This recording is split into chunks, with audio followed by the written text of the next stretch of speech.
Hey guys, welcome back to Jersey Shore Beers and Brews Reviews. This is our final beer review of the day, and I'll tell you what, we're having a good time.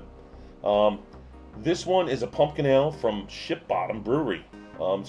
It's an Imperial Pumpkin Ale. It says Imperial Pumpkin Ale on it. It's got the headless pumpkin man on there, and it comes in at 9.4%. And it says on the label that ale brewed with pumpkin, cinnamon, nutmeg, ginger, which I very rarely ran into on pumpkin ales. That sounds and like vanilla beans. That sounds like a good combination. Without a doubt. It says a seasonal classic crafted with tons of 2 Row Barley, kicking up the octane there. A special blend of pumpkin pie spices. This is rounded out with a subtle vanilla bean flavor. These guys are banging it, man. They've been making some good beers down here. I'm gonna say going into this, I am not a pumpkin fan. I'm the anti-pumpkin clan, man. Really? Right, now okay. I get you. I mean, I've had pumpkin beers that are good, but I'm not a fan of pumpkin flavored things. So. Like I was telling Wayne before you got here, every year there's like a wave of pumpkin beers out there. Every craft brewer's got to have. It's a staple. You have to. Yeah, but there's only maybe a half a dozen that I can really say that I like. Right. Because it's got to speak fall to you. It's got to think of that Thanksgiving holiday pie. Right. Flavor behind it. It can't just be we put a little pumpkin in there and you can taste it maybe in the background. And Right. It's got to be crafted into the beer. It can't be Starbucksed in. Right. You know, you can't just have it as an additive afterwards and call it a pumpkin beer. The beer needs to be designed around it. You know what I'm saying? You can't just like take a lager and then we'll put some pumpkins in. Well, no, because you get your alcohol content from the sugar, and there's a lot of sugars in pumpkin because it's a sweeter. Yep. No, because there's a lot of breweries that use one beer as a base, and then throughout the seasons they'll add different things to it to say, all right, now this is our fall beer, this is our whatever beer. You know who does that a lot? Sam Adams does that. I was going to say, Sam Adams does that. They have a base beer that they add to.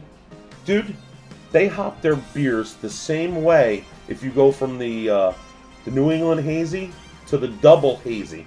It's the same IBU. It's got 30 IBUs, and one is like fucking 6%, and one's like 8%. Okay. I called them out on it, too. You can check that video out up here. So, shall we go to the pour? Yeah, let's do it. See how the can opens. Let's crack this thing open. I'm excited. Always excited for a good beer. See how it pours. You want to pour it high, you can pour it high. Pours an amber. Yeah, they're all coming in at that texture. This is actually a little darker than the white stout we did. Yep, a little darker than the Stone as well. Got a nice head going on there. I mean, that's I think you think you've had the proper height to pour from to get a little head going on. Explore your senses of that aroma. Love to see these. And then as you get used to the glass, you kind of know. Love to see these bigger bubbles forming up there. Well, so yeah, that's bringing it up.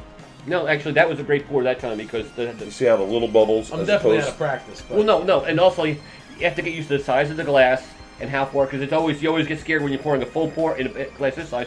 Oh my God! Now all of a sudden it's running over the top. You want to find that perfect balance, where it just gets to the top and lays there. We don't want to be sucking the beer out of the glass right now. And we've all been there. Then you're oh my God! You can't let it waste. You know? Then you're cheating. You already know what it tastes like when we go to the tasting. I'm gonna sniff my can. Okay. That's gonna be dangerous. Oh wow, that is. Oh. You want to sniff? You want to sniff my can? Let me get one for. Let's get one for each nostril for here, right? That is the most accurate profile right there. 3-dimensional senses of smell right there, and I'm gonna say I smell a little. I'm not getting it. I'm not really getting it in the glass, but there for that very reason, you probably should have like a brandy glass and have it like one of those ones that curve up a little bit, and that would be perfect for the the taste testing. For our purposes of giving a flavor profile on it, this glass is fine. But this is definitely you want to pour into a belled glass. If you to direct the notes upwards better. Yeah, this way you can get your scent profile as well as your flavor profile. From me, I'm getting a hop profile on that beer.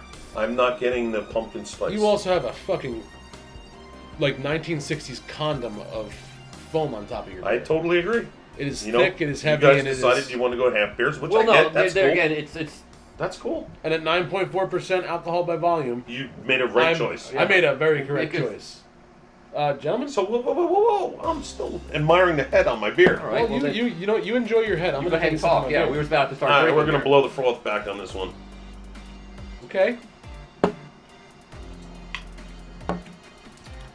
It's still not, the pumpkin doesn't like quite hit me. It's still latent. It's not. It's an aftertaste.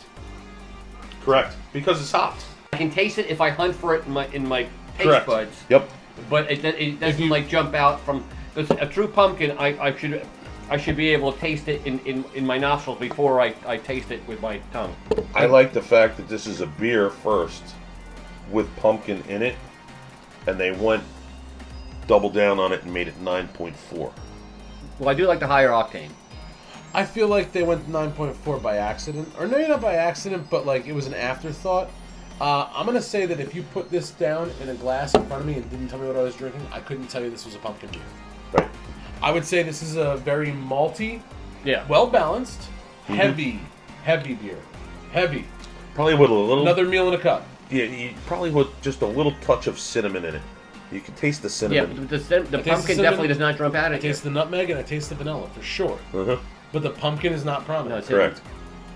Totally agree. This would go good with a cake. Oh, I got some beers that would really go good with a cake. Forget that.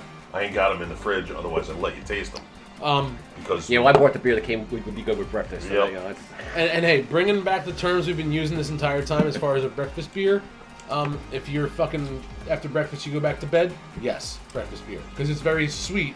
Yeah. Dessert beer, for sure.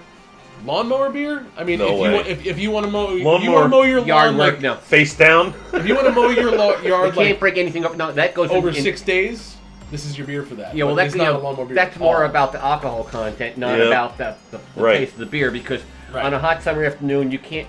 9% beers. Not happening.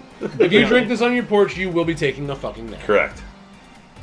Because at my last house, I used to be the one who drank the heavy beers in the afternoon, and damn, after the second beer, I'm like, I'm done. Yep. I'm like, I feel down like- for the count. I feel like if I drank a full can of this, we'd be pissing off your neighbors. That'd be ding dong ditching or some shit. Nice. This is a good beer. This is a good beer. Is it a good pumpkin beer? Maybe not. It's a good beer. It's definitely not a good pumpkin beer. It's a good beer though. Shipbottom Brewery did a good job as far as making a passable beverage.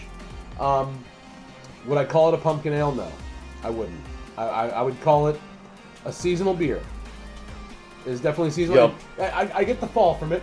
I get it in the But back of my you can throat. stop right there and call it a seasonal beer and don't have to say pumpkin. And you can say all those flavors combined would get you to your description. But when Yeah. you say pumpkin, pumpkin's got to be the one that stands out. Yeah, no, I'm getting a seasonal beer. I would say if we put this in four corners between this and Sam Adams Rocktoberfest, Yeah.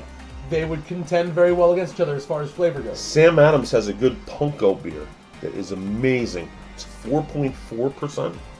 4. And it's packed with fucking flavor. I'm 4 points. It almost sounds like a light beer for me. Dude. Well, I yeah, tell you that's- what, I poured it and I tasted it and I went, how the fuck did they get that flavor in that beer?